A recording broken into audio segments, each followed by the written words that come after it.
السلام علیکم دوستو، آج میں آپ کو کھانا کھانے کے چند ایسے آداب بتاؤں گا جن پہ عمل کر کے آپ اپنی روزمرہ زندگی کو بہتر سے بہتر بنا سکتے ہیں۔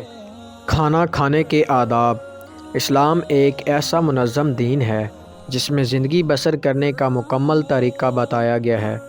اسلام میں ادب و آداب کو ایک اہم حیثیت حاصل ہے۔ کھانے سے پہلے دونوں ہاتھوں کو دھونا چاہیے تاکہ دونوں ہاتھ کھانے کے دوران صاف ستھرے ہوں۔ کھانے سے پہلے بسم اللہ پڑھنا واجب ہے۔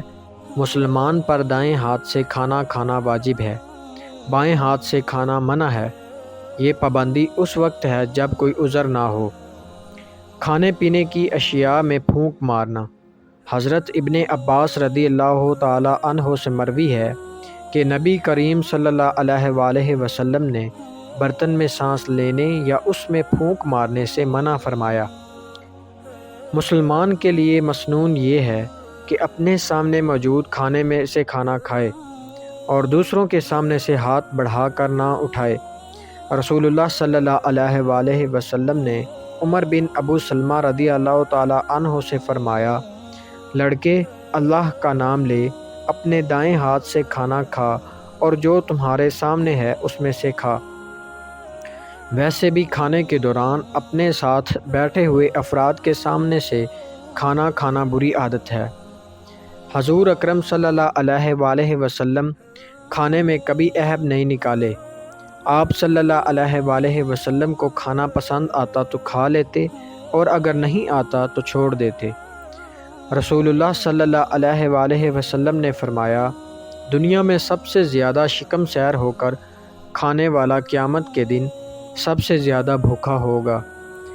کھانے پینے کے لیے سونے اور چاندی کے برتن استعمال نہ کریں کیونکہ یہ حرام ہے۔ کھانے کے بعد صرف پانی سے ہاتھ دھونے پر سنت ادا ہو جاتی ہے۔ اگر کھانا کھاتے ہوئے لقمہ گر جائے تو اٹھا کر اس پر لگی ہوئی مٹی صاف کر کے اسے کھا لیں اور شیطان کے لیے مت چھوڑیں، کیونکہ یہ کسی کو نہیں پتہ کہ برکت کھانے کے کس حصے میں ہے، اس لیے یہ ممکن ہے کہ اس لقمے میں برکت ہو جو گر گیا تھا۔